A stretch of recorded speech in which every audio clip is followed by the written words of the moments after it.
지역은요, 우선 그 두 번에 걸쳐서 역사적으로 큰 위치를 점하게 됩니다.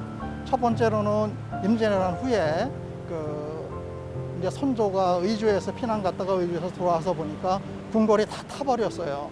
그래서 할 수 없이 이 덕수궁 근처에 있던 그 월산대군이라고 성종의 형입니다. 월산대군이 살던 그 저택을 궁궐로 쓰게 됐어요. 임시 행궁으로. 그러면서 조금 있다가 다시 광해군이 궁궐을 경운궁이라고 칭을 하면서 임시 그 궁궐로 썼었습니다. 근데 나중에 창덕궁을 재건하면서 그쪽으로 옮기고 나서는 한 300년 동안 버려져 있다가 다시 고종이 아관파천 후에 이 경운궁으로 오시게 됩니다. 그때부터 1900년을 전후해서 역사적으로 근대사에서 굉장히 중요한 여러 가지 사건들이 일어나고,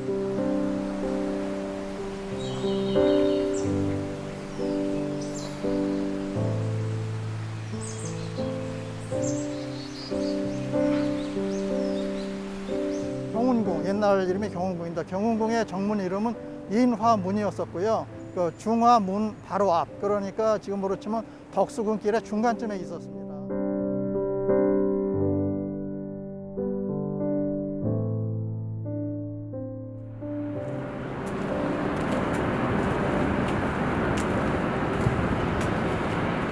고종의 길은 고종이 경복궁을 떠나서 러시아 공사관으로 거처를 옮기실 때 지나가셨던 길인데요. 그 옮겨가시면서 제가 생각하기에는 참 여러 가지 생각을 하셨을 것 같아요. 첫째로는 그 비극적인 일을 당해서 굉장히 실망하고, 더구나 그 부인을 잃어버렸으니까 엄청 슬펐을 것 같고요. 두 번째는 이러한 나라의 어려운 사정을 극복하고 국난을 극복해서 자주 독립의 길을 더 강화하겠다는 의지를 불태웠을 것 같습니다.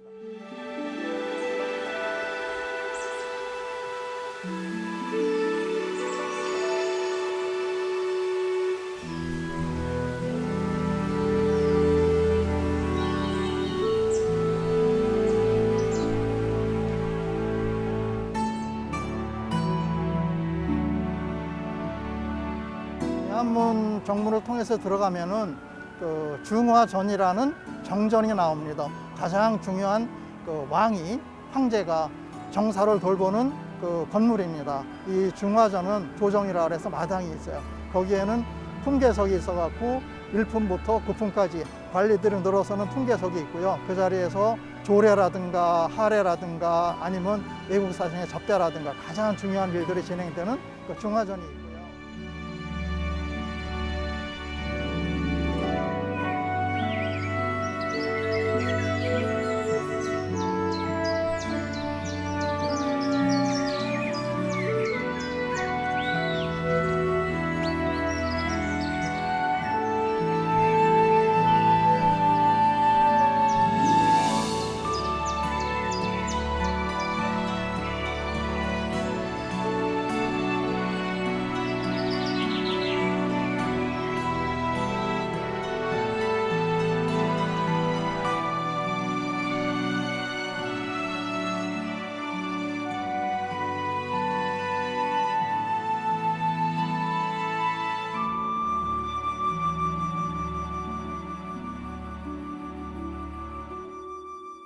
보통 이제 궁궐의 다른 건물들은 한 가지 용도로 쓰이게 됩니다. 예를 들면은 정전, 편전, 침전 이렇게 되는데요. 그 석조전은 여러 가지 기능을 합쳐서 편전과 침전, 그래 거기서 업무도 보시고 그다음에 주무실 수 있는 두 가지 기능을 복합적으로 활용할 수 있도록 그런 목적으로 지어졌습니다.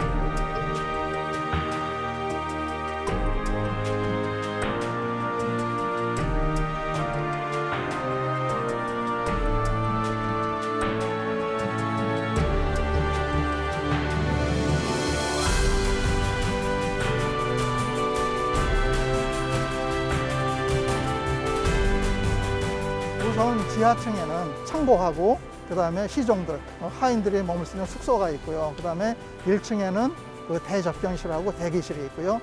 그다음에 2층에는 왕이나 왕비가 거처할 수 있는 거실, 침전 이런 것들이 있습니다. 그래서 복합적으로 활용할 수 있습니다.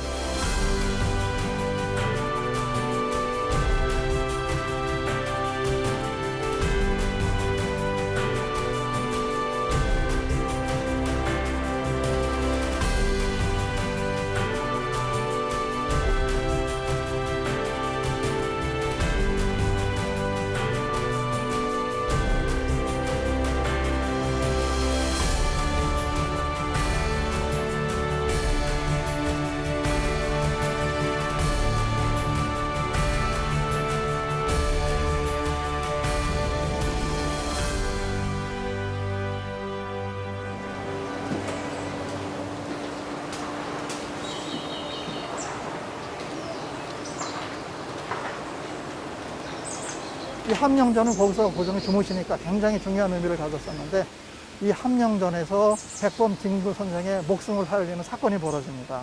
1897년에 이제 함령전으로 오시면서 거기에 우리나라 최초로 전화 있잖아요. 전화를 설치를 했어요. 그래서 그 전화를 통해서 대신들한테 업무 지시를 많이 했죠. 그런 용도로 썼었는데, 전화를 설치하고 나서 바로 한 달 만에 명성황후를 시해한 일본 놈들을 복수를 하기 위해서 일본 헌병 중기를 하나 죽이게 됩니다. 그래서 재판을 받고 사형 선고를 받고 그 다음에 사형 집행을 하게 됩니다. 그런데 고종이 그 밑에 시종의 그 보고를 받고 바로 그 전화로 지시를 합니다. 사형을 중단시켜라. 그래서 만약에 전달이 늦었으면 바로 사형됐을 건데, 그 전달이 빨리 되면서 대청 전화를 통해서 전달이 빨리 되면서 김구 선생이 목숨을 건졌어요.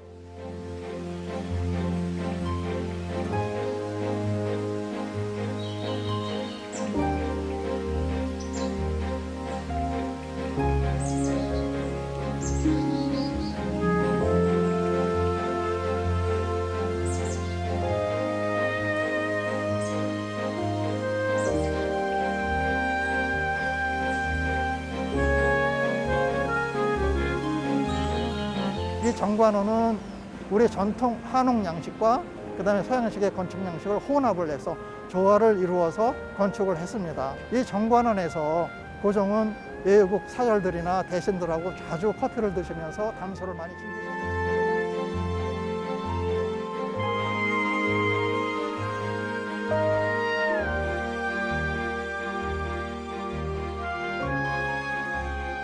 준명당은 말하자면 이제 접견실 아니면 편전으로 썼었는데, 이 준명당은 나중에 고종이 고명딸을 보게 돼요. 덕혜옹주라고 이제 딸을 하나 낳게 됩니다. 이 덕혜옹주는 고종이 환갑이 지나서 얻게 된 아주 귀한 딸이에요. 그래서 이 덕혜옹주를 위해서 그 준명당을 유치원으로 삼습니다.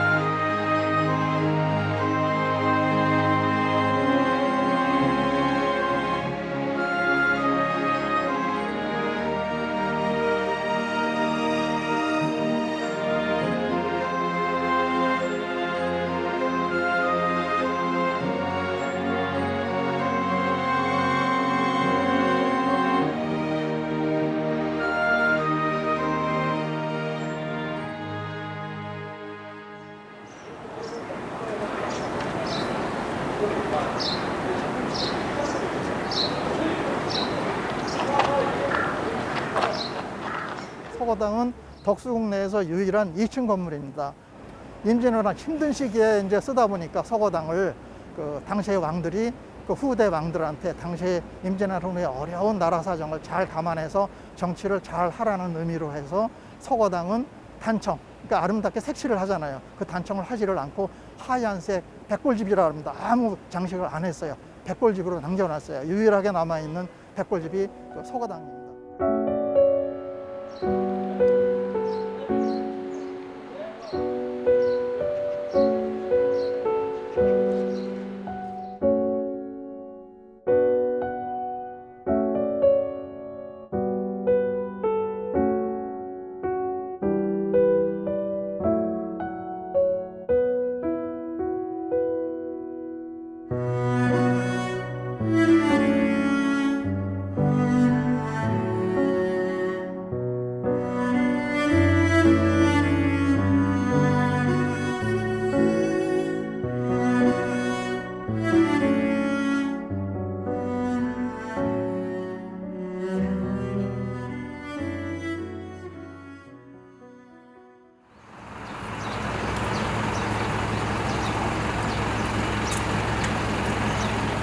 감리교 선교사 아펜젤러가 이제 1885년에 우리나라로 들어오게 돼요. 그래서 아펜젤러 감리교 선교사가 들어와서 자기가 사는 한옥의 방 한 칸을 하나님의 집이라는 뜻의 베델 예배당으로 칭하고 거기서 예배를 드리기 시작했어요. 그러다가 12년 뒤에 1897년에 현재의 정동제일교회를 짓게 됩니다.